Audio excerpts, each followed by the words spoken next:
तो आप लोग इस वीडियो को शुरू से लेकर लास्ट तक देखिएगा।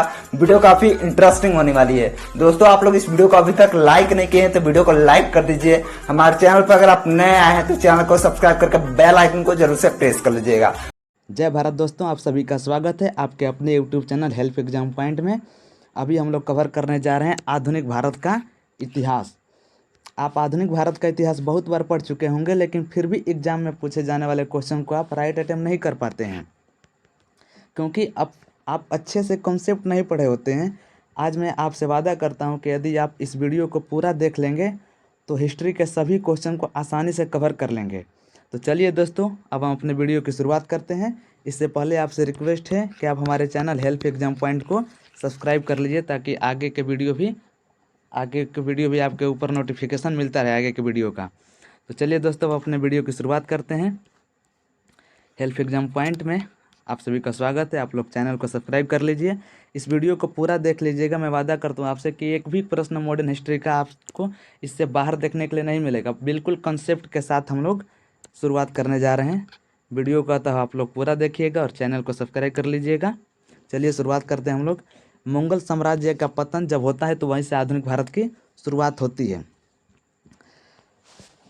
अतः 1707 ईस्वी में औरंगजेब की मृत्यु के बाद इस शताब्दी की तीन प्रमुख प्रवृत्तियाँ यानी कि परेशानियाँ दिखाई देती है। इस शताब्दी में तीन बड़ी बड़ी परेशानियाँ दिखाई देती हैं जब औरंगजेब की मृत्यु हो जाती है। तो पहला, मुगल साम्राज्य का पतन होने लगता है और उत्तराधिकारी राज्यों की स्थापना होने लगती है धीरे धीरे, और ब्रिटिश उपनिवेशवाद की स्थापना भी होने लगती है। जब औरंगजेब की मृत्यु होती है तो सबसे पहले हम लोग देखते हैं कि उत्तराधिकारियों को लेकर हर एक जगह संघर्ष होने लगता है, जिसमें औरंगजेब की मृत्यु के पश्चात 52 वर्षों में औरंगजेब की मृत्यु के बाद 52 वर्षों में 12 सम्राटों ने दिल्ली के सिंहासन पर शासन जमाया था। मुगल सम्राट औरंगजेब जो था उसके 5 पुत्र थे, मोहम्मद सुल्तान, मोहम्मद अकबर, मोहम्मद मुअज्जम, मोहम्मद आजम तथा कामबख्श थे। इनमें पहले 2 की मृत्यु औरंगजेब के जीवन काल में ही हो गई थी। अब 3 पुत्र बचे हुए थे। उसमें अपने पुत्रों में मोहम्मद मुअज्जम को शाह आलम और मुहद्दम आजम को शाह अली जाह के उत्तराधिक उपाधि दी थी।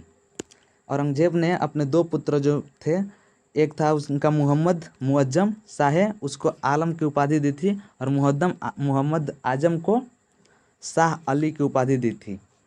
आजम को अली रिलेट कर लीजिएगा और मुअज्जम को आलम।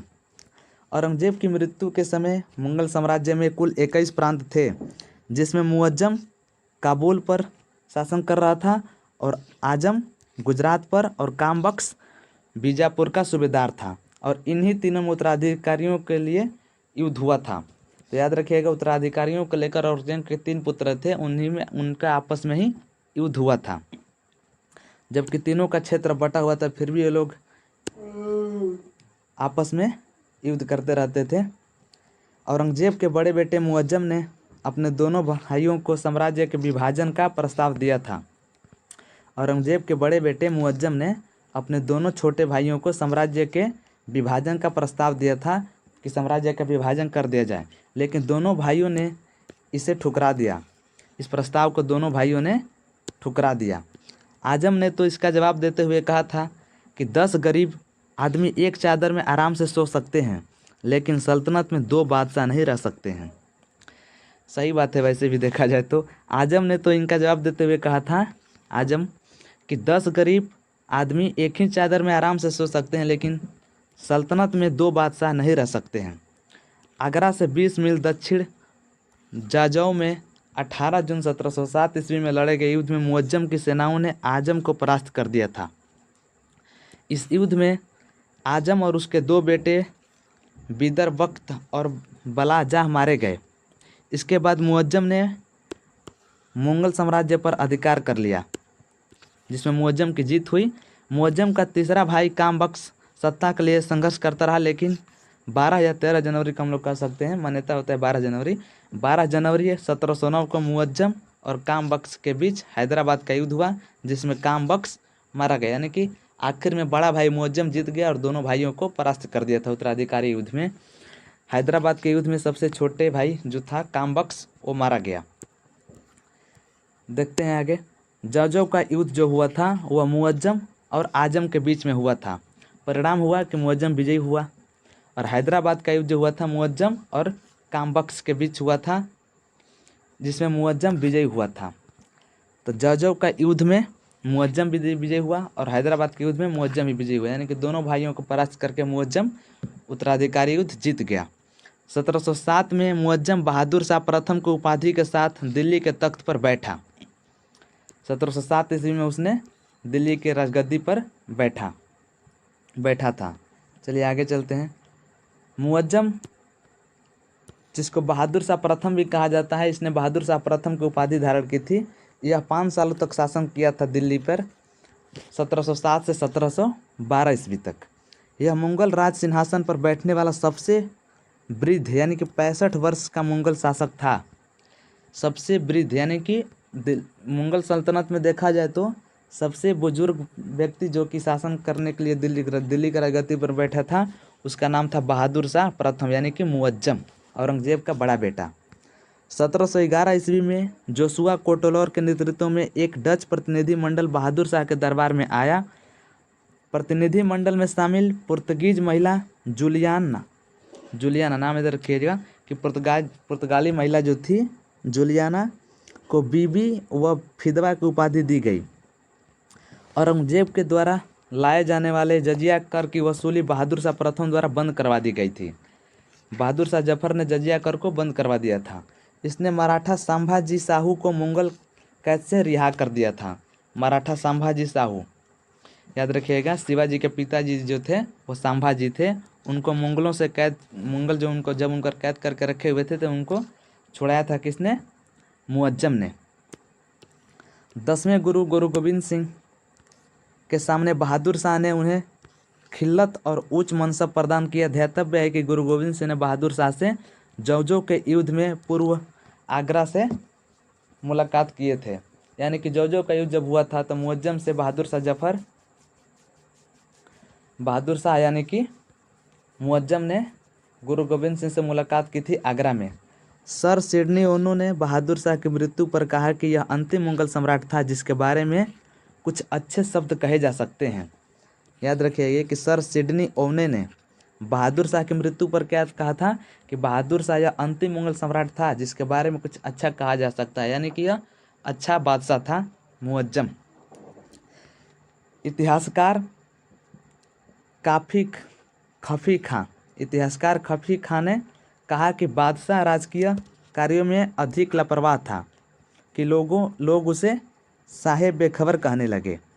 यह बादशाह जो था मुअज्जम, यह अपने बहुत अधिक लापरवाह था, इसलिए इसको लोग साहेब बेखबर कहने लगे। आगे चलते हैं। बहादुर शाह की मृत्यु के बाद कहानी एक बार फिर से दोहराई गई और बहादुर शाह के चारों पुत्रों के मध्य उत्तराधिकारी युद्ध प्रारंभ हो गया। यानी कि बहादुर शाह की मृत्यु हो गई तो उसके बाद फिर जैसे उसमें वो उत्तराधिकारी युद्ध लड़ा था, वैसे उसके 4 पुत्र थे, वे चारों पुत्र भी आपस में उत्तराधिकारी को लेकर युद्ध करने लगे। ये चारों आपस में इतने निर्लज्ज हो गए कि बहादुर शाह का शव 1 माह तक दफनाया न जा सका। जरा सोचिए, अपने पिताजी के शव को एक महीने तक उसी तरह छोड़ दिए थे उत्तराधिकारी को लेकर युद्ध करते समय। बहादुर शाह के कितने पुत्र थे? 4 पुत्र थे। उत्तरकालीन मुगल सम्राटों का क्रम। बहादुर शाह प्रथम 1707 से 12 ईस्वी तक, जहादर शाह 1712 से 13, फर्रुखसियर 1713 से 19 6 साल तक शासन किए। रफ़ी उद दरजात फरवरी 1719 से जून 1719 तक।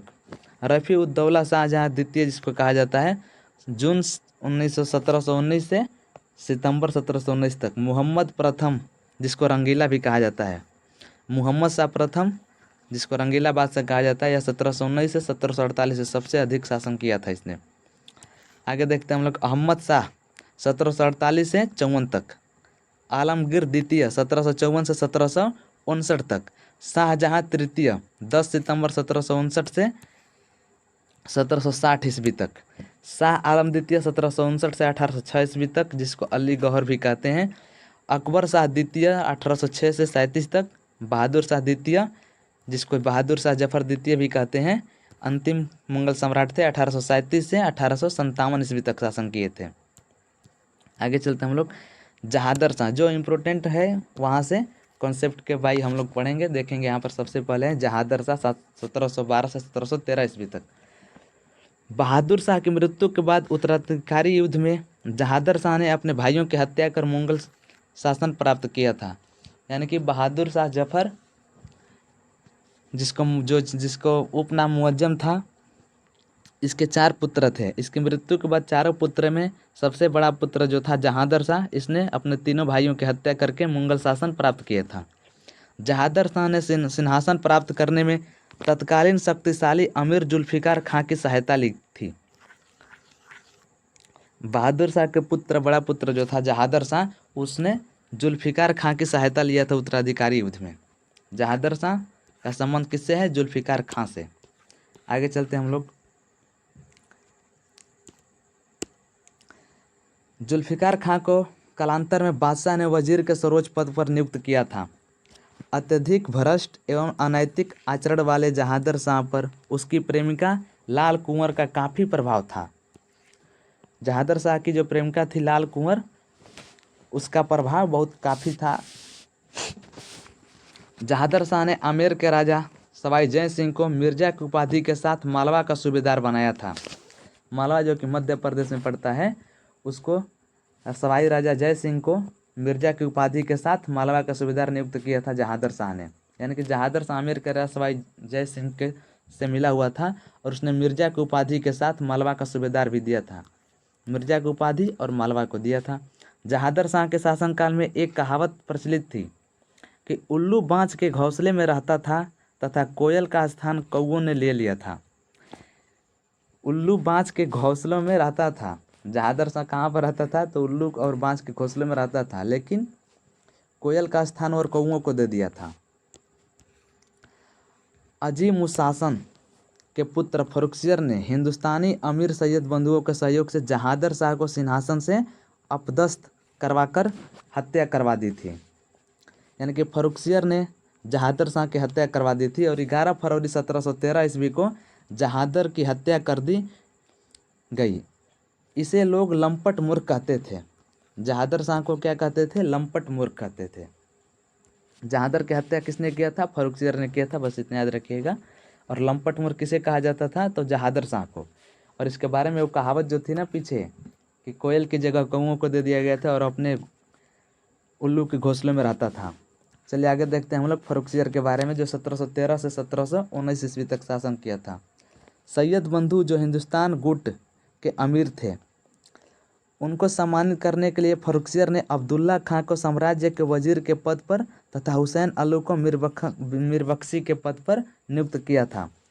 सैयद बंधु जो हिंदुस्तान गुट के अमीर व्यक्ति थे, उनको सम्मानित करने के लिए, यानी सैयद बंधु को सम्मान देने के लिए फर्रुखसियर ने अब्दुल्ला खां को साम्राज्य के वजीर अब्दुल्ला को वजीर बना दिया था और हुसैन अली को मीरबख्शी पद पर नियुक्त किया था।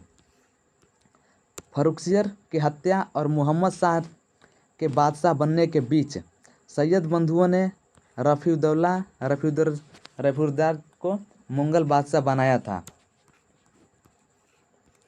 फर्रुखसियर ने तुरानी गुट के एक अमीर निजामुल मुल्क अथवा चिंगिस खान को ढक्कन के 6 मुगल सूबे की सूबेदारी प्रदान की थी। इसने औरंगाबाद को अपना मुख्यालय बनाया था। यानी कि फर्रुखसियर जो था औरंगाबाद का मुख्यालय बनाया था। और तुरानी गुट के एक अन्य अमीर जो थे निजामुल मुल्क अथवा चिंगिस खान जिसको कहा जाता है, उनको ढक्कन के 6 मुगल सूबों की सूबेदारी प्रदान करती थी।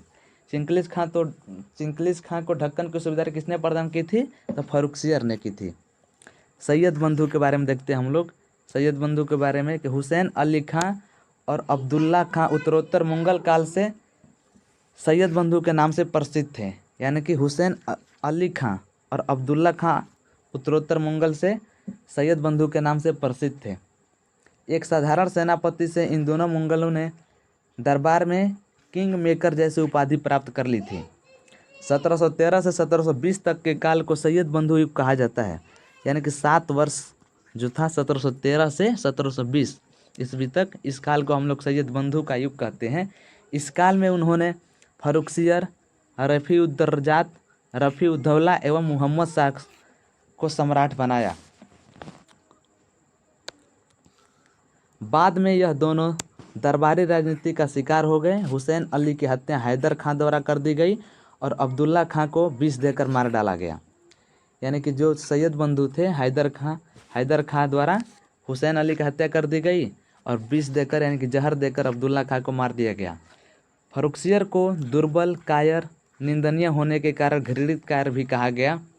यानी कि फर्रुखसियर जो था वो कायर था। कालांतर में फर्रुखसियर ने जुल्फिकार खां की हत्या करवा दी थी। सैयद बंधुओं के प्रभाव को कम करने के उद्देश्य से फर्रुखसियर उनके विरुद्ध षड्यंत्र रचने लगा।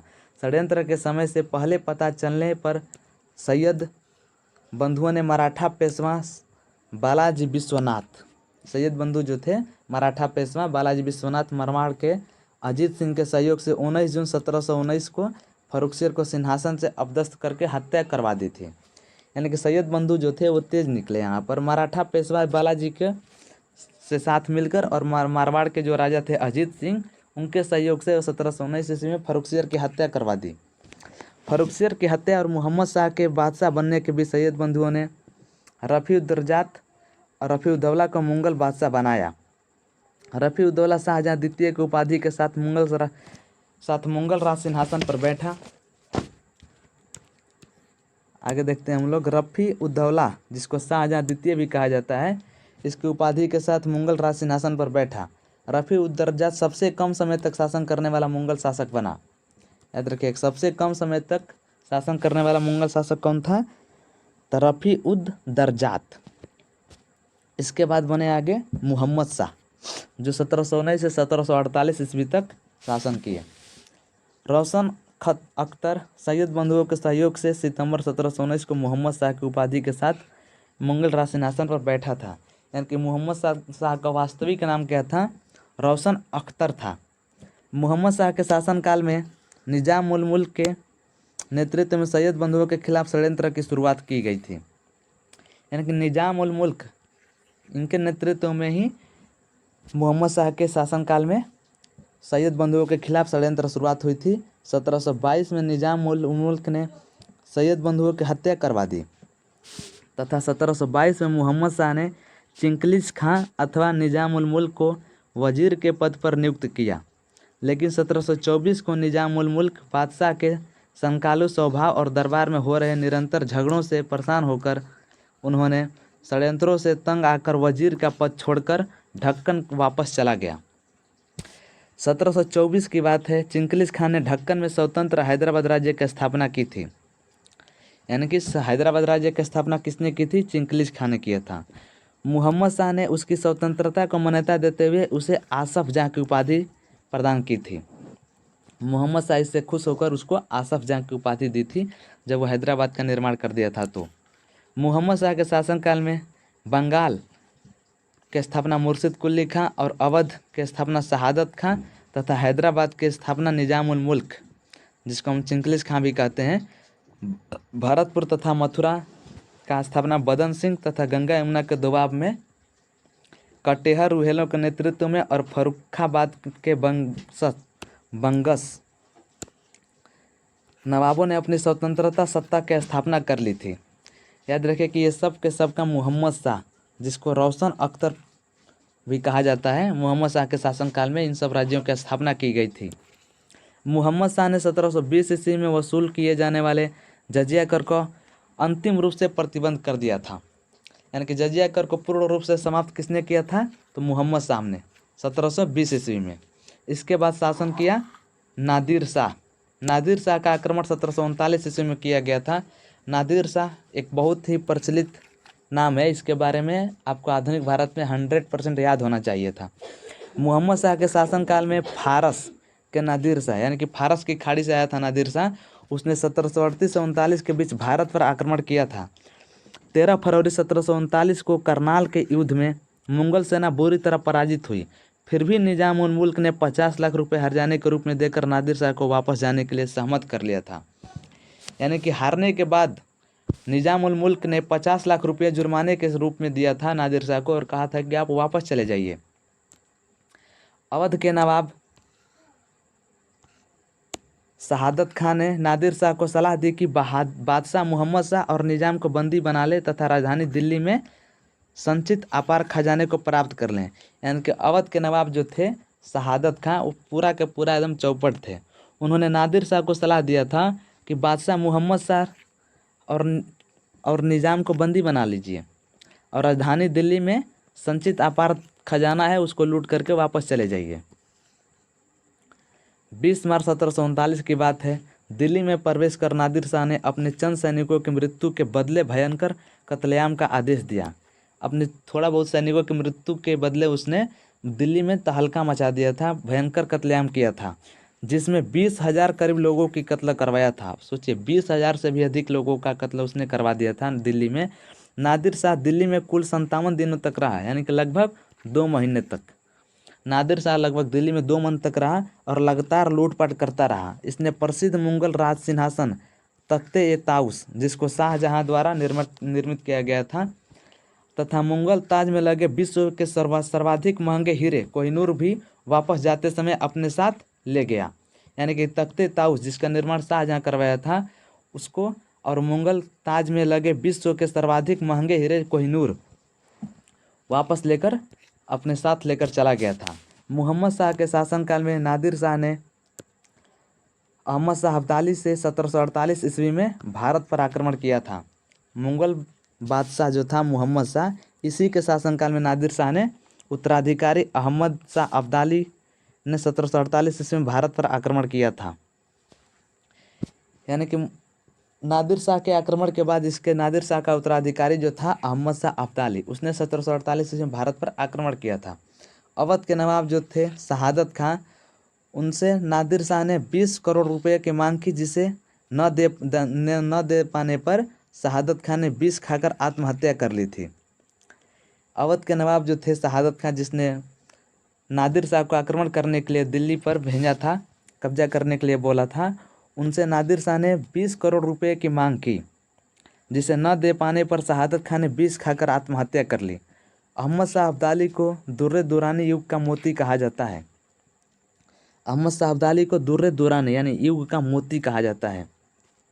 मोहम्मद साहब को अधिक समय हरम तथा हिजड़े में समय बिताने तथा उसके असनेत और विलासी आचरण के कारण रंगीला कहा गया। यानी कि मोहम्मद शाह जो था वह अधिक समय हरम तथा हिजड़ों के साथ बिताता था, इसलिए उसको रंगीला कहा गया। 16 अप्रैल 1748 को मोहम्मद शाह की मृत्यु के बाद अगला मुगल बादशाह अहमद शाह बना। मोहम्मद शाह के बाद अहमद शाह, मोहम्मद शाह के बाद कौन मुगल बादशाह आगे बना? अहमद शाह बना। अहमद शाह 1748 से 1754 ईस्वी तक शासन किया था। अहमद शाह के समय में अहमद शाह अब्दाली ने भारत पर 5 बार आक्रमण किया था, 1748 से 1754 के बीच। यानी कि अहमद शाह के समय में अब्दाली ने भारत पर कुल 5 बार आक्रमण किया था। भारत से वापस जाने से पूर्व अहमद शाह अब्दाली ने अपने द्वारा जीते यह भारतीय प्रदेश की सूबेदारी रूहेला के सरदार नजीब-उद-दौला को सौंप दिया, जो मुगल साम्राज्य का मीर बख्शी था। यानी कि जब अहमद शाह अब्दाली वापस जा रहा था लूटपाट करके, तो जितना भी क्षेत्र जीता हुआ था उसका सूबेदारी रूहेल के सरदार जो थे नजीब-उद-दौला, उनको सौंप दिया था। अहमद शाह को अपनी सेना को वतन देने के लिए राजमहल के बर्तन तक बेचने पड़े थे। अहमद शाह के काल में साम्राज्य के प्रशासनिक कार्य में राजमाता उद्धम बाई का अत्यधिक हस्तक्षेप था। कबीले आलम की उपाधि दी गई थी उनको। आलमगीर द्वितीय इसके बाद शासन करते हैं, जिसको अजीजुद्दीन भी कहा जाता है, जिनका शासनकाल 5 वर्षों तक रहा, 1754 से 1759 ईस्वी तक। इसी के शासनकाल में पलासी का युद्ध हुआ था। आलमगीर द्वितीय के बाद अली गौहर शाह आलम द्वितीय की उपाधि के साथ मुगल बादशाह बना एवं पटना में शाहजहां तृतीय ने भी अपने आप को सल्तनत सुल्तान घोषित कर लिया। इस प्रकार आलमगीर द्वितीय की मृत्यु के बाद मुगल साम्राज्य में 2 अलग अलग स्थानों पर 2 बादशाह बने, एक पटना में और एक दिल्ली में। शाह आलम द्वितीय इसके बाद शासन करने लगे 1759 से 1700 के लास्ट यानी कि 1806 ईस्वी तक किए। इनका वास्तविक नाम अली गौहर था। शाह आलम द्वितीय का वास्तविक नाम क्या था? अली गौहर था। इसके काल में पानीपत का तृतीय एवं बक्सर का युद्ध हुआ था। कौन सा मुगल बादशाह था उस समय जब पानीपत का युद्ध हुआ था और बक्सर का युद्ध हुआ था? तो शाह आलम द्वितीय था। आगे चलते हैं हम लोग। शाह आलम द्वितीय 1764 ईस्वी में अंग्रेजों के विरुद्ध लड़े गए निर्णायक बक्सर के युद्ध में बंगाल के अब्दस्त नवाब मीर कासिम का साथ दिया था। यानी कि शाह आलम द्वितीय जो थे मीर कासिम का साथ दिए थे। इस युद्ध में मीर कासिम की ओर से अवध के नवाब शुजाउद्दौला ने भी हिस्सा लिया था। यानी कि 1764 में बक्सर का जो युद्ध हुआ था उसमें शाह आलम द्वितीय और बंगाल के नवाब जो थे मीर कासिम और अवध के नवाब शुजाउद्दौला, इन तीनों लोगों ने हिस्सा लिया था। एक बार और इसको देख लीजिए। शुजाउद्दौला जो थे अवध के नवाब, शाह आलम द्वितीय दिल्ली के सुल्तान थे और मीर कासिम बंगाल के, इन तीनों ने मिलकर बक्सर का युद्ध लड़ा था। फिर भी यह युद्ध हार गए थे। बक्सर के युद्ध में अंग्रेजों से पराजित होने के बाद शाह आलम द्वितीय को 1765 ईस्वी में ईस्ट इंडिया कंपनी से इलाहाबाद की संधि करनी पड़ी, जिसके बाद उसे कई वर्षों तक इलाहाबाद में अंग्रेजों का पेंशन नायत करना सहना पड़ा। यह प्रथम मुगल बादशाह था जो अंग्रेजों का पेंशनर बना था। 1806 में शाह आलम द्वितीय और लॉर्ड वेलेस्ली के हस्तक्षेप से युक्त भारत की प्रथम पत्र मुद्रा के रूप में रुपया का प्रचलन किया गया था। यानी कि रुपया का प्रचलन सबसे पहले 1806 ईस्वी में किया गया था। शाह आलम द्वितीय और लॉर्ड वेलेस्ली के हस्तक्षेप से, दोनों मिलकर, शाह आलम द्वितीय और लॉर्ड वेलेस्ली जो थे, इन्होंने मिलकर दोनों ने भारत में सबसे पहले रुपया को लाया था। शाह आलम द्वितीय के समय में दिल्ली पर अंग्रेजों का अधिकार 1803 ईस्वी में हो गया। शाह आलम द्वितीय की मृत्यु के बाद उसका पुत्र अकबर द्वितीय अगला मुगल बादशाह बना था। शाह आलम द्वितीय की मृत्यु के बाद उसका अगला पुत्र कौन था? अकबर द्वितीय अगला मुगल बादशाह बना था, जो 1806 से 1837 ईस्वी तक शासन किया था। अकबर द्वितीय अंग्रेजों के संरक्षण से बनने वाला प्रथम मुगल बादशाह था। इसके समय बादशाहत मात्र लाल किले तक सीमित रह गई। यानी कि अकबर द्वितीय जो था यह एक ऐसा मुगल बादशाह था, पहला मुगल बादशाह था जिसने अंग्रेजों के संरक्षण में बना था। अंग्रेज जो कहते थे वहीं करता था, अंग्रेज ही इसको खुद बनाए थे। अंग्रेजों का यह बिल्कुल पूरी तरह से गुलाम था। इसका शासन सिर्फ लाल किले तक ही सीमित रह गया था। अकबर द्वितीय अंग्रेजों के संरक्षण में शासक बनने वाला हिंदुस्तान का प्रथम मुगल बादशाह था। अकबर द्वितीय अंग्रेजों के संरक्षण में शासक बनने वाला हिंदुस्तान का प्रथम मुगल बादशाह था। अकबर द्वितीय ने हिंदू मुस्लिम एकता के प्रतीक फूलों वालों की सैर दिल्ली की त्यौहार की शुरुआत करवाई थी। फूलों वालों की सैर की शुरुआत अकबर द्वितीय जो करवाया था। इन्होंने राजा राम मोहन राय को राजा की उपाधि प्रदान की और अपने पेंशन हेतु इन्होंने राजा राम मोहन राय को राजा की उपाधि प्रदान की थी और अपने पेंशन हेतु दूत के रूप में ब्रिटेन भेजा था। यानी राजा राम मोहन राय को ब्रिटेन किसने भेजा था? तो अकबर द्वितीय ने। और फूलों वाली सैर त्यौहार जो है, फूलों की सैर, इसकी शुरुआत अकबर द्वितीय करवाया था। और अकबर द्वितीय प्रथम मुगल बादशाह था जो अंग्रेजों के संरक्षण में शासक बना था। इसके बाद आगे बनते हैं बहादुर शाह द्वितीय। 1837 ईस्वी में अकबर द्वितीय की मृत्यु के बाद बहादुर शाह द्वितीय अंतिम मुगल सम्राट बनते हैं। इनको बहादुर शाह जफर द्वितीय भी बोलते हैं हम लोग। अंतिम मुगल बादशाह कौन थे? बहादुर शाह जफर द्वितीय थे। बहादुर शाह जफर द्वितीय जफर के उपनाम से शायरी लिखते थे। यानी कि अपने नाम में टाइटल डालते थे ये जफर, और शायरी लिखा करते थे।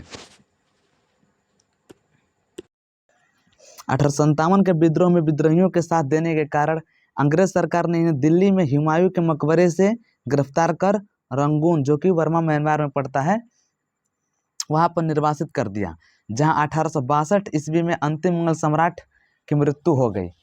इनका जो था, इनको रंगून जेल में भेज दिए गए थे अंग्रेजों के द्वारा। इन्होंने, जो कि रंगून म्यांमार में बर्मा यानी कि म्यांमार में पड़ता है, 1862 ईस्वी में इनकी मृत्यु हो गई थी वहीं पे। आगे देखते हैं हम लोग। इसके बाद अकबर द्वितीय जो था, ये तो हम लोग कर चुके हैं अकबर द्वितीय के बारे में।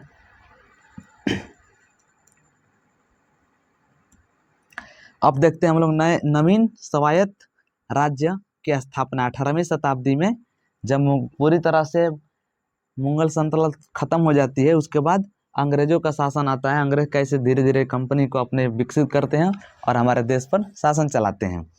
विभिन्न शक्तिशाली मुगल सामंतों ने अपने मुहम्मद शाह रंगीला के समय की अवस्थाओं का लाभ उठाते हुए अपने स्वतंत्रता की घोषणा कर दी, जिसके परिणाम स्वरूप मुगल साम्राज्य के ध्वंसावशेषों पर 18वीं शताब्दी में नवीन राज्यों का सृजन यानी कि निर्माण हुआ था। साम्राज्य के पतन के बाद उभरने वाले स्वायत्त राज्य थे, उनके नाम यहाँ पर हम लोग देख रहे हैं। साम्राज्य यानी कि मुगल साम्राज्य जब पूरी तरह से खत्म हो चुका था, उसके बाद उभरने वाले नए नए राज्य कौन थे? अवध था, मैसूर था, पंजाब, हैदराबाद, रुहेलखंड, राजपूत क्षेत्र राजस्थान और मराठा कर्नाटक। ये 7-8 राज्य जो थे, जब मुगल साम्राज्य का पतन हो जाता है तो ये 8 राज्य का निर्माण होता है। हैदराबाद के बारे में देखते हैं हम लोग। हैदराबाद का निर्माण मुगल साम्राज्य के ढक्कन के 6 सूबों को मिलाकर किया गया था, यानी कि मुगल साम्राज्य के 6 सूबे जो थे उनको मिलाकर एक राज्य बना था हैदराबाद। हैदराबाद में स्वतंत्र आसफ जाही वंश की स्थापना मुहम्मद शाह, मुगल बादशाह जो था, उसके द्वारा ढक्कन में नियुक्त सूबेदार चिंगलिज खां, जिसको निजाम उल मुल्क भी कहते हैं, उसके द्वारा 1724 ईस्वी में की गई थी। यानी कि हैदराबाद की स्थापना आसफ जाही वंश की स्थापना हुआ था। आसफ जाही वंश जो है हैदराबाद में कौन सा वंश था? तो आसफ जाही वंश था। इसमें मोहम्मद शाह यानी कि मुगल बादशाह जो था उस समय, उसके द्वारा ढक्कन में नियुक्त सूबेदार जो थे निजाम उल मुल्क, जिसको हम चिंगलिज खां कहते हैं, उनके द्वारा 1724 ईस्वी में की गई थी। आगे हम लोग देखते हैं। इसको चिंगलिज खां की उपाधि औरंगजेब द्वारा दी गई थी, यानी कि निजाम उल मुल्क जिसे हम चिंगलिज खां भी कहते हैं, इसको औरंगजेब द्वारा उपाधि दी गई थी चिंगलिज खां के। मुगल बादशाह मोहम्मद शाह ने 1722 ईस्वी में चिंगलिज खां को ढक्कन के 6 सूबों की सूबेदारी सौंपी थी, जिसका मुख्यालय औरंगाबाद में था। मुगल बादशाह जो मोहम्मद शाह था, उसने 1722 ईस्वी में चिंगलिज खां को ढक्कन के 6 सूबों की सूबेदारी सौंपी थी, जिसका मुख्यालय औरंगाबाद में था। चिंगलिज खां द्वारा 1724 में स्वतंत्र हैदराबाद राज्य की स्थापना के बाद मुगल सम्राट मोहम्मद जो शाह जो थे, उसको आसफ जाह की उपाधि प्रदान किए थे। यानी चिंगलिज खां को आसफ जाह की उपाधि कौन दिए थे? इसको दिए थे मोहम्मद शाह, और औरंगजेब जो थे उसको चिंगलिज खां की उपाधि दिए थे। सुकरखेड़ा के युद्ध में चिंगलिज खां ने मुगल सूबेदार मुबारिज खां को पराजित किया था। हैदराबाद राज्यों में ऐसा प्रथम राज्य था जिसे वेलेस्ली की सहायक संधि के तहत एक आश्रित सेना रखना स्वीकार किया गया था। हिंदुओं के प्रति निजाम चिंगलिज खां उदार था। इसने एक हिंदू पूर्णचंद्र को अपना दीवान नियुक्त किया हुआ था, यानी हिंदुओं के प्रति इसका लगाव था, और इसने पूर्णचंद्र नामक हिंदू को अपना दीवान नियुक्त करके रखा हुआ था। अगला राज्य के बारे में हम लोग देखते हैं, अवध के बारे में। अवध अंग्रेजी और मराठों राज्यों के बीच होने के कारण अवध को बफर स्टेट भी कहा जाता था। यानी कि अवध जो था अंग्रेज और मराठा इन दोनों के बीच में स्थित था, इसलिए इसको हम लोग बफर स्टेट के नाम से भी कहते हैं। अवध स्वतंत्रता की घोषणा 1722 ईस्वी में शहादत खां, जिसको बुरहान मुल्क भी कहते हैं, उसने की थी। ईरानी शिया गुट के इस सदस्यों को मुगल सम्राट मोहम्मद बादशाह ने अवध का सूबेदार नियुक्त किया था। शहादत खां को बुरहान मुल्क की उपाधि देने वाले सम्राट मोहम्मद शाह द्वारा दी गई थी। शहादत खां ने नादिर शाह के आक्रमण के समय शाही मामलों के महत्वपूर्ण भूमिका का निर्वाह किया था। अपने नाम और सम्मान की रक्षा करने के लिए शहादत खां ने 1739 ईस्वी में जहर खा करके आत्महत्या कर ली थी। 18वीं सदी के नए स्वतंत्र राज्य हैं, उनके संस्थापक को देखते हैं एक बार। ये एग्जाम के लिए बहुत इंपॉर्टेंट होता है। बंगाल पहला राज्य है बंगाल। इसकी स्थापना मुर्शिद कुली खां किए थे। बंगाल का स्थापना कौन किया था? तो मुर्शिद कुली खां। रुहेलखंड की स्थापना वीर दाऊद एवं अली मोहम्मद खां किए थे 1714 ईस्वी में। हैदराबाद की स्थापना चिंगलिज खां यानी कि निजाम उल मुल्क, इसका नाम था निजाम उल मुल्क, लेकिन चिंगलिज खां की उपाधि किसने दिया था? औरंगजेब ने दिया था। इसने हैदराबाद की स्थापना 1724 ईस्वी में किया था। अवध की स्थापना शहादत खां किए थे, जिसको बुरहान उल मुल्क भी कहते हैं हम लोग, इन 1739 ईस्वी में किए थे। त्रावणकोर जो कि केरल में पड़ता है, इसकी स्थापना मार्तंड वर्मा किए थे। इसके बारे में पता नहीं है कि इसका स्थापना कब किया गया था। अहोम रुद्र सिम्हा किए थे अहोम राज्य की स्थापना, और मैसूर की स्थापना हैदर अली किए थे 1761 ईस्वी में। आगे हम लोग देखते हैं सफदर जंग के बारे में। सफदर जंग 1739 से 1754 ईस्वी तक। शहादत खां की मृत्यु के बाद नादिर शाह को पेशकश के रूप में 2 करोड़ रुपए देकर उसका भतीजा तथा दामाद सफदरजंग अबुल मंसूर खां अवध का नवाब बना। सफदरजंग भी एक उदार राजा था जिसने राज्य के सबसे बड़े पद को एक हिंदू राजा नवाब राय को दिया था। शुजाउद्दौला 1754 से 1775 ईस्वी तक शासन किया था। यह सफदरजंग का पुत्र था। सफदरजंग का पुत्र कौन था? शुजाउद्दौला था। अंग्रेजों और बंगाल के अपदस्थ नवाब मीर कासिम के बीच लड़े गए बक्सर के युद्ध में 1764 ईस्वी में शुजाउद्दौला ने बंगाल के नवाब का साथ दिया था। शुजाउद्दौला जो था उसने बंगाल के नवाब का साथ दिया था बक्सर के युद्ध में। यह सफदरजंग का पुत्र था। शुजाउद्दौला सफदरजंग का पुत्र था। पानीपत के तीसरे युद्ध में शुजाउद्दौला ने अहमद शाह अब्दाली का साथ दिया था। पानीपत का तीसरा युद्ध जो था उसमें शुजाउद्दौला जो था उसने अब्दाली का साथ दिया था इस युद्ध में, पानीपत के तीसरे युद्ध में। आसुफउद्दौला नवाब आसुफउद्दौला ने 1775 में फैजाबाद की जगह लखनऊ को राजधानी बनाया था। आसफउद्दौला ने 1784 में लखनऊ में मुहर्रम मनाने के लिए इमाम बाड़े का निर्माण करवाया था। मुहर्रम एक त्यौहार होता है मुस्लिम का, उसको मनाने के लिए लखनऊ में इमाम बाड़े का स्थापना किसने किया था? तो नवाब आसफउद्दौला ने किया था। अवध के बेगमों से दुर्व्यवहार। अवध के बेगमों में आसफउद्दौला की मां बहू बेगम तथा उसकी दादी बुर्रा बेगम शामिल थी, जिसने फैजाबाद की संधि के शर्तों के विरुद्ध वारेन हेस्टिंग ने जॉन मिडल्टन द्वारा धन वसूली का कार्य शुरू किया था। आदेश दिया जिसमें अवध की बेगमों से 105 लाख रुपयों की वसूली की गई। इस कृत्य के लिए वारेन हेस्टिंग की बहुत आलोचना की गई। ध्यातव्य है कि पूर्व में हुई फैजाबाद की संधि में हेस्टिंग ने अवध की बेगमों की संपत्ति की सुरक्षा का गारंटी दी थी। अवध का अगला नवाब बना शहादत अली खां, जिसने 1798 से 1819 ईस्वी तक शासन किया था। इसने अंग्रेजों से सहायक संधि कर ली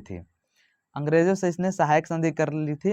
और अंग्रेजों ने अवध को तब तक एक मध्यवर्ती राज्य के रूप में प्रयोग किया जब तक कि उनका मराठों पर पूर्ण नियंत्रण नहीं हो गया। यानी कि मराठों को अपने नियंत्रण में लाने के लिए इन्होंने अवध पर अपना शासन नहीं जमा रहे थे। अवध का अंतिम स्वतंत्र नवाब वाजिद अली शाह था, जिसको संगीत के क्षेत्र में ठुमरी का जन्मदाता माना जाता है। संगीत के क्षेत्र में ठुमरी का जन्मदाता कौन था? वाजिद अली शाह था, जो अवध का अंतिम स्वतंत्र शासक था। इसी के शासनकाल में अवध पर कुशासन का आरोप लगाकर 1856 ईस्वी में ब्रिटिश साम्राज्य में मिला लिया गया था। बताइए, अवध जो था, अवध जिसको उत्तर प्रदेश वर्तमान में कहते हैं, उस पर जो वाजिद अली शाह शासन कर रहा था, तो उस पर कुशासन का आरोप लगाकर इसको ब्रिटिश साम्राज्य में मिला लिया गया था। आगे चलते हम लोग। वाजिद अली का पुत्र जो था बिरजिस कादिर अवध का अंतिम नवाब था और इसकी मां का नाम बेगम हजरत महल था। वाजिद अली का पुत्र जो था बिरजिस कादिर, यह अवध का अंतिम नवाब था, यानी कि जो था वाजिद अली शाह। उसके बाद नवाब कौन बना था? उसका पुत्र बिरजिस कादिर अवध का अंतिम नवाब बना और इसकी मां थी बेगम हजरत महल। आगे देखते हैं हम लोग कर्नाटक के बारे में। स्वतंत्र कर्नाटक राज्य का संस्थापक सादतुल्ला खां को माना जाता है। ऐसा माना जाता है कि कर्नाटक राज्य की स्थापना किसने किया था? सादतुल्ला खां ने किया था। इसने अमरकोट को अपनी राजधानी बनाई थी, यानी कि सादतुल्ला खां अमरकोट को अपनी राजधानी बनाया था। आगे देखते हैं हम लोग। कर्नाटक का प्रयोग अंग्रेज और फ्रांसीसी ने भारतीय युद्धों के मैदान के रूप में किया था। यानी कि कर्नाटक का प्रयोग जो था अंग्रेज और फ्रांसीसी युद्ध के मैदान के रूप में किए थे। अंग्रेज और फ्रांसीसियों के बीच युद्ध हुआ था 1759 ईस्वी में, जिसको हम वेदरा के युद्ध कहते हैं। इसके बारे में हम लोग आगे देखेंगे। अभी देखते हैं राजपूत राज्य के बारे में। 18वीं शताब्दी के राजपूत शासकों में सवाई राजा मिर्जा जयसिंह का स्थान सर्वोपरि है। यानी कि राजपूतों की बात की जाए तो 18वीं शताब्दी में एक राजा का नाम आता है जिसका नाम था मिर्जा जयसिंह। इसी का नाम प्रचलित है आधुनिक भारत में। इनको मिर्जा राजा की उपाधि जहादर शाह द्वारा दी गई थी एवं सवाई की उपाधि फर्रुखसियर ने दी थी। सवाई की उपाधि फर्रुखसियर ने दी थी और मिर्जा राजा की उपाधि जहादर शाह के द्वारा दिया गया था। मिर्जा जहादर शाह, सवाई फर्रुखसियर। आगे देखते हैं हम लोग। इन्होंने विज्ञान और कला के महान केंद्रों के रूप में जयपुर की स्थापना की थी। जयपुर की स्थापना किसने किया था? तो जयपुर की स्थापना कौन किए थे? तो जयपुर की स्थापना राजा मिर्जा सवाई जय सिंह किए थे। इन्होंने विज्ञान और कला के केंद्र क्षेत्र में महान हासिल की थी। जय सिंह ने मथुरा, उज्जैन, वाराणसी, जयपुर, दिल्ली में आधुनिक उपकरणों का वेधशाला का निर्माण कराया था। इन्होंने जीज मोहम्मद शाही नाम से सारणियों का सेट तैयार करवाया। आमेर के राजा जय सिंह को अपने शासनकाल में दो अमेघ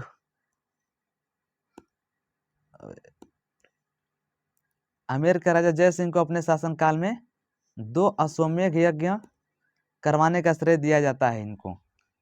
ज्ञातव्य है कि 1876 ईस्वी में तत्कालीन महाराजा सवाई राम सिंह ने इंग्लैंड की महारानी विक्टोरिया तथा प्रिंस ऑफ वेल्स के युवराज अल्बर्ट एडवर्ड सप्तम के स्वागत में पूरे शहर को गुलाबी रंग से रंगवा दिया था। तभी से इस शहर का नाम गुलाबी नगरी पड़ गया, यानी कि जयपुर का गुलाबी नगरी कहा जाता है। इसके बारे में एक कहानी है कि 1876 ईस्वी में जो राजा थे सवाई राम सिंह, याद रखिएगा सवाई राम सिंह, इन्होंने इंग्लैंड के महारानी विक्टोरिया तथा प्रिंस ऑफ वेल्स के युवराज अल्बर्ट एडवर्ड सप्तम के स्वागत में पूरे शहर को गुलाबी रंग से रंगवा दिया था। इसीलिए जयपुर को हम लोग गुलाबी शहर के नाम से आज भी जानते हैं। ज्ञातव्य है कि 1876 में तत्कालीन महाराजा सवाई राम सिंह ने इंग्लैंड की महारानी विक्टोरिया तथा प्रिंस ऑफ वेल्स के युवराज अल्बर्ट एडवर्ड सप्तम के स्वागत में पूरे शहर को गुलाबी रंग से रंगवा दिया था। तभी से इस शहर का नाम गुलाबी नगरी पड़ा है। आगे देखते हैं हम लोग। रुहेल एवं बंगस पठान। रुहेलों का क्षेत्र जो था वो कुमायूं, बरेली, रामपुर, मुरादाबाद, बदायूं तक था। इसके रुहेलों का संस्थापक जो था बीर दाऊद एवं उसका पुत्र अली मोहम्मद था। बंगस पठानों का क्षेत्र की बात किया जाए तो अलीगढ़, फर्रुखाबाद, इटावा और कानपुर था। बंगस पठान वंश का संस्थापक मोहम्मद शाह खां बंगस था। आगे देखते हैं हम लोग भरतपुर के बारे में। भरतपुर भारत में स्वतंत्र जाट राज्य की स्थापना चूड़ामन ने की थी। भरतपुर में स्वतंत्र जाट राज्य की स्थापना किसने किया था? तो चूड़ामन ने किया था। बदन सिंह ने चूड़ामन के बाद जाटों का नेतृत्व किया, यानी कि चूड़ामन के बाद बदन सिंह आए जिसने जाट का नेतृत्व किया। उसे भरतपुर राज्य का वास्तविक संस्थापक भी कहा जाता है। यानी कि चूड़ामन के बाद जो आए बदन सिंह, इनको भरतपुर राज्य का वास्तविक संस्थापक माना जाता है। अहमद शाह अब्दाली ने बदन सिंह को राजा और महेंद्र की उपाधि दी थी। अहमद शाह अब्दाली जो था उसने बदन सिंह को राजा और महेंद्र की उपाधि दी थी। इसके बाद सूरजमल ने जाटों का नेतृत्व किया था।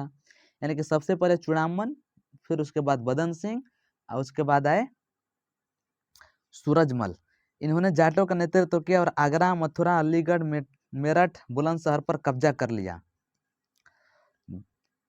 जाट नेता सूरजमल को जाट जाति का प्लेटो जाठों का अफ्लुतान कहा जाता है। जाट नेता सूरजमल जो थे उनको जाट जाति का प्लेटो तथा जाठों का अफ्लुतान कहा जाता है।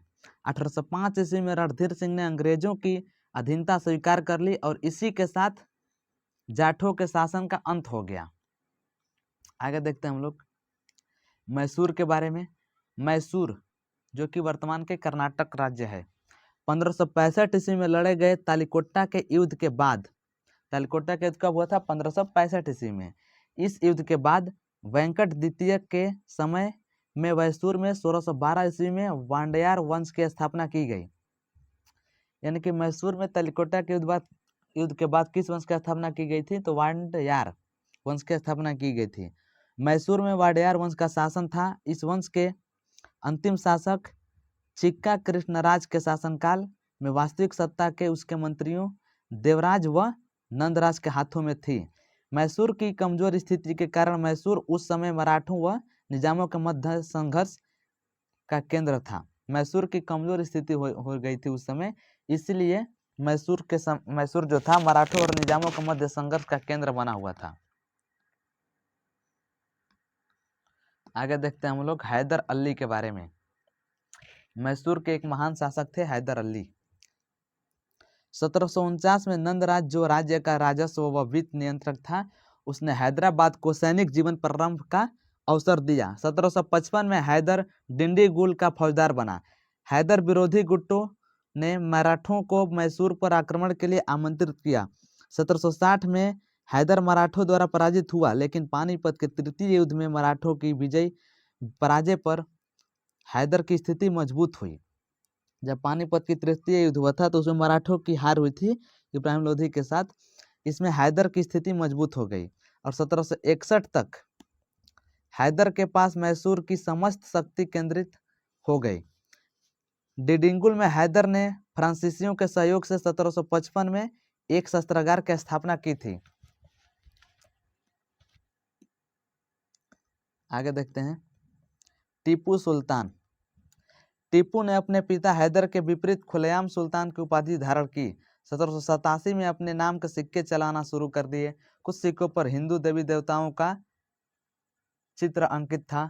टीपू ने वर्षों व महीनों के नाम से अरबी भाषा का प्रयोग करवाया। टीपू ने श्रृंगेरी के जगत गुरु शंकराचार्य के सम्मान के मंदिरों के निर्माण हेतु धन दान दिया। टीपू प्रथम भारतीय शासक था जिसने अपनी प्रशासनिक व्यवस्था में पाश्चात्य प्रशासनिक व्यवस्था को लागू किया था। फ्रांसीसी क्रांति से प्रभावित होकर टीपू ने श्रीरंगपट्टनम में जैकोबिन क्लब की स्थापना की थी। टीपू सुल्तान जो था उसने श्रीरंगपट्टनम में जैकोबिन क्लब की स्थापना की थी। वह अपनी राजधानी में फ्रांस व मैसूर के मैत्री के प्रतीक के रूप में स्वतंत्रता का वृक्ष रोपा। उसने मैत्री संबंध बनाने के लिए अरब, कुस्तुनतुनिया, काबुल और मॉरिशस दूतमंडल भेजा था। उसने कुस्तुनतुनिया जो कि तुर्की को कहा जाता है, तुर्की के पास स्थित है, और काबुल जो कि अफगानिस्तान में पड़ता है, मॉरिशस एक देश है, और अरब में भी इसने अपने दूत को भेजा था। अंग्रेजों से मुकाबले के लिए उसने 1796 ईस्वी में नौसेना बोर्ड का गठन किया था और मंगलोर, दाजिदाबाद आदि में टीपू ने पोत निर्माण बनवाए थे। पोत यानी कि बंदरगाह निर्माण करने के लिए बनवाया था।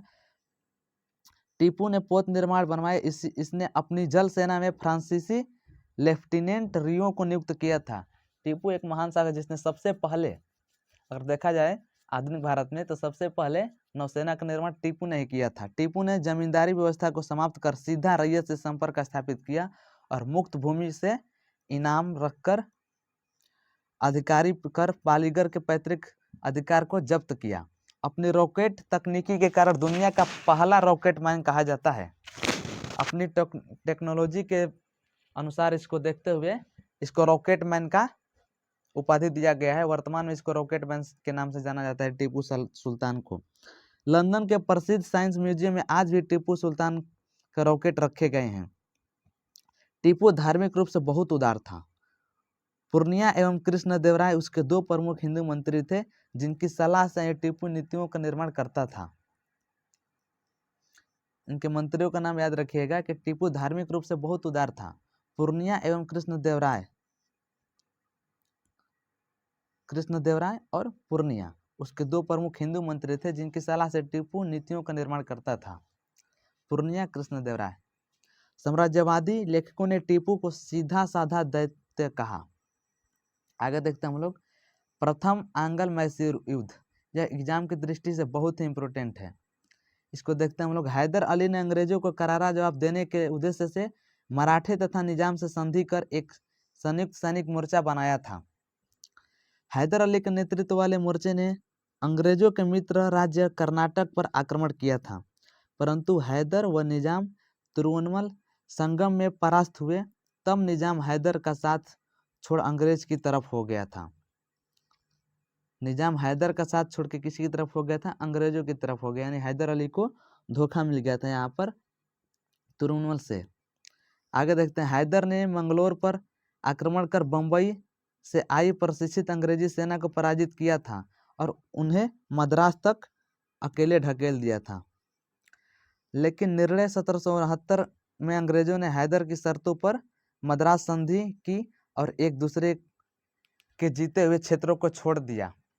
यानी कि 1759 ईस्वी में अंग्रेजों ने हैदर अली के सामने कुछ शर्त रखे थे जिसे मद्रास की संधि कहते हैं, और इस संधि के तहत जीते हुए क्षेत्र एक दूसरे को वापस करना था। अंग्रेज भी जीते हुए क्षेत्र हैदर अली को वापस दे रहे थे और वे हैदर अली भी अंग्रेजों के क्षेत्र को वापस कर रहे थे। इस युद्ध के समय बंगाल का गवर्नर जो था लॉर्ड वेरलास्ट था। बंगाल का गवर्नर कौन था? वेरलास्ट। आगे देखते हैं हम लोग। द्वितीय आंग्ल मैसूर युद्ध। इस युद्ध के समय एक बार फिर हैदर ने निजाम बरार व मराठों से अंग्रेज के विरुद्ध संधि कर ली। अंग्रेजों के विरुद्ध इसने निजाम बरार व मराठों से संधि कर ली। 1773 ईस्वी में अंग्रेजों ने मैसूर में स्थित फ्रांसीसी कब्जे वाले माहे पर आक्रमण कर अधिकार कर लिया था। फ्रांसीसियों का हैदर के मित्र होने के कारण हैदर के लिए ये एक चुनौती थी। फिर हैदर ने 1780 ईस्वी में कर्नाटक पर आक्रमण करके द्वितीय आंग्ल मराठा युद्ध शुरुआत की थी। यानी कि हैदर अली ने किस पर आक्रमण करके द्वितीय मराठा युद्ध स्टार्ट किया था?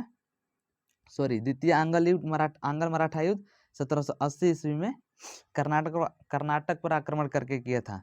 युद्ध की शुरुआत की और उसने अंग्रेज जनरल बली को परास्त कर अकार्ट पर अधिकार कर लिया था। 1781 में हैदर का सामना जनरल आयरकूट से हुआ, जिसे वारेन हेस्टिंग ने हैदर के विरुद्ध भेजा था। आयरकूट ने पोर्टनोवा के युद्ध में हैदर को परास्त तो किया, लेकिन उसका तत्कालीन लाभ नहीं मिला। 1782 में हैदर ने एक बार फिर अंग्रेज सेना को हराया, लेकिन युद्ध भूमि में घायल हो जाने के कारण 7 दिसंबर 1782 ईस्वी को इसकी मृत्यु हो गई। आगे देखते हैं, युद्ध का संचालन अब टीपू ने किया। उसने अंग्रेज ब्रिगेडियर मैथ्यूज को 1783 में बंदी बना लिया था। मैंगलोर की संधि के साथ द्वितीय युद्ध समाप्त हुआ था। दोनों ने एक दूसरे के जीते हुए प्रदेश को फिर से वापस कर दिया। द्वितीय आंग्ल मैसूर युद्ध के समय गवर्नर जो थे वारेन हेस्टिंग थे। पहले के समय गवर्नर जो थे वेयर लॉस्ट, और द्वितीय आंग्ल मैसूर युद्ध के बाद युद्ध के समय गवर्नर कौन थे? लॉर्ड वारेन हेस्टिंग थे। मैंगलोर की संधि से असंतुष्ट गवर्नर जनरल वारेन हेस्टिंग ने कहा कि यह लॉर्ड मैकार्टनी कैसा आदमी है। मैं अभी भी यह विश्वास करता हूँ कि वह संधि के बावजूद भी कर्नाटक को खो देगा। आगे देखते हैं हम लोग, तृतीय आंग्ल मैसूर युद्ध 1790 से 92 में हुआ था। अंग्रेजों ने टीपू पर यह आरोप लगाया कि उसने फ्रांसीसियों से समझौता किया और तरावकोर पर आक्रमण किया है। फिर अंग्रेजों ने मराठों और निजामों के सहयोग से श्रीरंगपट्टनम पर आक्रमण किया। अंग्रेज कैप्टन मीडोज के नेतृत्व में टीपू को पराजित किया। फरवरी 1792 ईस्वी की बात है। उस समय गवर्नर कार्नवालिस ने टीपू के श्रीरंगपट्टनम किले को घेर कर उसे संधि को मजबूर किया था, और निर्णय यह हुआ कि टीपू को मार्च 1792 में श्रीरंगपट्टनम की संधि करनी पड़ी, जिसके अनुसार कुछ शर्तें रखी गई। टीपू को अपना राज्य का आधा हिस्सा अंग्रेजों को देना पड़ा, जिसमें मालाबार, बाराहमल और डिंगडिगुल शामिल थे। युद्ध के हार जाने के रूप में टीपू को 3 करोड़ रुपए अंग्रेजों को देने थे। जब तक टीपू रुपए नहीं देगा, उसके दोनों पुत्र अंग्रेज के पास रहेंगे। टीपू ने पुत्र नहीं भेजे। ऐसा हम लोग का कहना था कि अपने पुत्र को दे दीजिए पैसा, 3 करोड़ रुपया देने के बाद आपके पुत्र छोड़ दिया जाएगा, लेकिन टीपू ने अपने पुत्र को उनके पास नहीं भेजा। लॉर्ड कार्नवालिस ने इस संधि के बाद कहा कि बिना अपने मित्र को शक्तिशाली बनाए हमने अपने शत्रुओं को कुचल दिया। यानी कि कार्नवालिस उस समय गवर्नर जनरल था। इसने कहा कि संधि के बाद हम लोग बिना अपने मित्रों को शक्तिशाली बनाए शत्रुओं को कुचल दिया था। ध्यातव्य है कि इस युद्ध के समय बंगाल का गवर्नर लॉर्ड कार्नवालिस ही था। ये तो नॉर्मल सी बात हुई। आगे देखते हैं हम लोग, चतुर्थ आंग्ल मैसूर युद्ध। इस युद्ध के समय टीपू ने मुकाबले के लिए अंतर्राष्ट्रीय सहयोग लेने की दिशा में प्रयास किया। इसने नेपोलियन से भी पत्र व्यवहार किया था। इस युद्ध में भी अंग्रेजों को मराठों को व निजाम का सहयोग इस बात पर मिला कि युद्ध लाभ को 3 बराबर भागों में बांट दिया जाएगा। युद्ध से जो भी लाभ होगा उसको 3 बराबर भागों में बांट दिया जाएगा। ये संधि हुई थी मराठों और निजाम के सहयोग से बात हुआ था। इस युद्ध के समय अंग्रेज सेना के वेलेस्ली, हैरिस व स्टुअर्ट का नेतृत्व प्राप्त हुआ। इस युद्ध में गवर्नर लॉर्ड वेलेस्ली के भाई आर्थर वेलेस्ली ने भी हिस्सा लिया था। यानी कि दोनों भाई आर्थर वेलेस्ली और लॉर्ड वेलेस्ली थे। 4 मई 1799 ईस्वी को टीपू मारा गया। अंग्रेज ने मैसूर की गद्दी पर फिर से आडायर वंश के एक बाल कृष्ण देवराय को बैठाया था। यानी कि बालक को बैठा दिया था, कृष्ण देवराय जिसका नाम था। आगे देखते हैं हम लोग, मैसूर को जीतने की खुशी में आयरलैंड के लॉर्ड समाज में वेलेस्ली को मार्कविस की उपाधि दी गई थी। पूर्व का साम्राज्य हमारे पैरों में है। वेलेस्ली द्वारा चतुर्थ आंग्ल मैसूर युद्ध की समाप्ति पर यह कहा था उसने कि पूरब का साम्राज्य पूरा का पूरा मेरे हाथों पे है, पैरों में है। अगला राज्य के बारे में देखते हैं हम लोग, पंजाब के बारे में। गुरु गोविंद सिंह की मृत्यु के बाद गुरु की परंपरा समाप्त हो गई और उनके शिष्य बंदा बहादुर ने सिखों का नेतृत्व प्रदान किया था। यानी कि 10वें गुरु जो थे गुरु गोविंद सिंह, इनकी मृत्यु के बाद गुरु बनने की परंपरा जो थी सिख धर्म में समाप्त हो गई थी। उसके बाद उनका एक शिष्य यानी कि चेला था बंदा बहादुर, उन्होंने इन सिखों का नेतृत्व प्रदान किया था। बंदा बहादुर के बाद कपूर सिंह ने सिखों का नेतृत्व किया और उन्हें 1748 में दल खालसा की स्थापना की थी। कपूर सिंह ने दल खालसा की स्थापना की 1748 ईस्वी में। आगे देखते हैं हम लोग 1797 ईस्वी में दल खालसा ने आर्थिक स्थिति सुधारने के लिए राखी प्रथा की शुरुआत की, जो उपज का 1/5 भाग यानी कि 5 भाग में 1 भाग कर के रूप में सुरक्षा भार के रूप में लिया जाता था। कपूर सिंह की मृत्यु के बाद जस्सा सिंह अहलुवालिया ने सिखों को अपना नेतृत्व प्रदान किया था। जस्सा सिंह द्वारा खालसा को 12 स्वतंत्र मिसलों में विभाजित किया गया था। आधुनिक पंजाब के निर्माण का श्रेय सुकरचकिया मिसल को दिया जाता है। आगे देखते हैं हम लोग बंदा बहादुर के बारे में। बंदा बहादुर ये सच में एक बहादुर थे। इनका बचपन का नाम लक्ष्मण देव था। इनका जन्म कश्मीरी राजौरी में हुआ था। इनका अन्य नाम माधव दास बैरागी था। नांदेड़ में जाकर इन्होंने गुरु गोविंद सिंह की शिष्यता ग्रहण की, इसी कारण इनका नाम बंदा बहादुर पड़ा। गुरु गोविंद सिंह ने बंदा बहादुर को सिखों का राजनीतिक नेतृत्व प्रदान कर पंजाब भेजा था, जहां इनका नाम गुरु बख्श सिंह हुआ। इस प्रकार यह सिखों के प्रथम राजनीतिक नेता हुए थे बंदा बहादुर। बंदा बहादुर ने पंजाब में सिखों किसानों को एकत्रित कर मुगलों से 8 वर्षों तक लोहा लिया था, इसलिए बंदा बहादुर प्रचलित है। इन्होंने 8 वर्षों तक मुगलों से लगातार युद्ध करते रह गए थे और इनको बहुत सारे नाम मिले थे। गुरु बख्श सिंह के नाम से इनका जाना जाता है। बंदा बहादुर को उनके शिष्य सच्चा बादशाह अथवा सच्चा सम्राट कहते थे। आगे देखते हैं हम लोग राजा रणजीत सिंह के बारे में। 1792 से 1797 तक प्रसिद्ध प्रशासनिक परिषद के नियंत्रण में रणजीत सिंह ने शासन किया। इस परिषद के सदस्यों में मां रानी राजकौर, सास सादा कौर तथा दीवान लखपत राय शामिल थे। काबुल के शासक जमान शाह अब्दाली का पुत्र ने रणजीत सिंह को 1798 में मिर्जा राजा की उपाधि दी थी। आगे देखते हैं हम लोग अंग्रेज और विरोधी सिख राज्यों के भय के कारण रणजीत सिंह 1809 में चार्ल्स मेडकॉफ से अमृतसर की संधि कर ली, जिससे कोहिनूर हीरे को नादिर शाह लाल किले से लूट कर ले गया था। वह कोहिनूर हीरा रणजीत सिंह को अफगान शासक शाहू जहां से पुनः प्राप्त हुआ था। याद रखिएगा इस पॉइंट को। नादिर शाह ने आक्रमण करके जो हीरा ले गया था कोहिनूर, उसको वापस राजा रणजीत सिंह का हासिल किया था शाह शुजा ने। आगे देखते हैं हम लोग मिसल और नेता भंगी, छज्जा सिंह अहलुवाल, जस्सा सिंह, रामगढ़िया के नंद सिंह सिंघानिया, नकई के हीरा सिंह, कन्हैया जय सिंह, निशान वालिया, संगत सिंह, मोहर सिंह और फैजुलपुरिया नवाब कपूर सिंह, शहीद दीप सिंह, कोरोडेंसिया करोड़ सिंह, फुलकिया फूल सिंह, उलवलिया गुलाब सिंह तथा तारा सिंह और चुक्रसिया को चड़त सिंह यानी कि रणजीत सिंह इसी मिसल से संबंधित थे। आगे देखते हैं हम लोग रणजीत सिंह के 2 राजधानियां थी। पहली राजधानी थी लाहौर और दूसरी राजधानी थी अमृतसर। राजा रणजीत सिंह जो थे लाहौर रणजीत सिंह की राजधानी थी और दूसरा अमृतसर था। 1835 में जर्मन यात्री बैरन कलीवेन हुगल रणजीत सिंह के दरबार में आया था। रणजीत सिंह की सेना को फौज एक खास कहा जाता है। रणजीत सिंह ने अपने घुड़सवारों को प्रशिक्षण देने हेतु फ्रांसीसी जनरल एलार्ड को नियुक्त किया था। एलार्ड को बोला था कि आप घुड़सवारों को प्रशिक्षण दीजिए। तोपखाने के आधुनिकीकरण हेतु कोर्ट एवं गोर्डर को नियुक्त किया था। अपनी पैदल सेना को प्रशिक्षण देने के लिए इन्होंने इटालियन सेनापति बंतूरा को नियुक्त किया था तथा लॉर्ड ऑकलैंड ने रणजीत सिंह की घुड़सवार सेना को संसार की सबसे सुंदर फौज कहा था। महाराजा रणजीत सिंह अनपढ़ थे और उनकी एक आंख नहीं थी। वह खुद कहते थे कि ईश्वर की इच्छा थी कि मैं सब धर्मों को एक निगाह से देखूं, इसलिए उसने मेरी दूसरी आंख की रोशनी ले ली है। ऐसा महाराजा रणजीत सिंह कहते थे कि मेरी एक आंख नहीं है। इसका मतलब यह हुआ ईश्वर की इच्छा यही थी कि मैं सब धर्मों को एक ही निगाह से देखूं, इसलिए उसने मेरी दूसरी आंख की रोशनी ले ली थी। फ्रांसीसी यात्री विक्टर जैक्वेमोंट ने रणजीत सिंह की तुलना नेपोलियन बोनापार्ट से की थी। जैक्वेमोंट ने इनकी तुलना नेपोलियन के बोनापार्ट से की थी। हरि सिंह नलवा रणजीत सिंह के सर्वाधिक विश्वसनीय मित्र थे। हरि सिंह नलवा जो थे रणजीत सिंह के विश्वसनीय मित्र थे। दीनानाथ वित्त मंत्री थे जबकि फकीर अजूजुद्दीन विदेश मंत्री थे। आगे देखते हैं हम लोग रणजीत सिंह ने नानक एवं गुरु नानक सिंह के नाम से सिक्के चलवाए थे, जिन्हें नकाशी सिक्के भी कहा जाता है। रणजीत सिंह भारत के पहले ऐसे शासक थे जिन्होंने न तो अंग्रेजी अंग्रेजों की सहायक संधि स्वीकार की और न ही ब्रिटिश प्रभुसत्ता के सम्मुख आत्मसमर्पण किया था। रणजीत सिंह एक बहुत ही महान व्यक्ति थे जिन्होंने अंग्रेजों की सहायक संधि स्वीकार नहीं किया था और न ही ब्रिटिश की प्रभुत्ता को अपने आत्मसमर्पण किया था। जून 1839 में रणजीत सिंह की मृत्यु हो गई और इनकी समाधि लाहौर में बनाई गई थी। आगे देखते हैं प्रथम आंग्ल सिख युद्ध।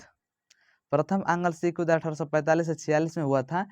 इस युद्ध के बारे में हम लोग अगले पार्ट 2 में देखेंगे, हिस्ट्री के पार्ट 2 में देखेंगे। इतना ही आज के लिए। Thanks for watching my video. ऐसे ही वीडियो को पूरा देखिए। मैं वादा करता हूँ आपसे कि मॉडर्न हिस्ट्री का एक भी प्रश्न आपको इससे बाहर नहीं आएगा। यदि कुछ प्रॉब्लम हो रही है तो अभी आप लोग इसका नोट्स बना लीजिए खुद शॉर्टकट में और इसको कवर कर लीजिए और मेरे चैनल हेल्प एग्जाम पॉइंट को सब्सक्राइब कर लीजिए। Thanks for watching my video. धन्यवाद। Bye bye. टेक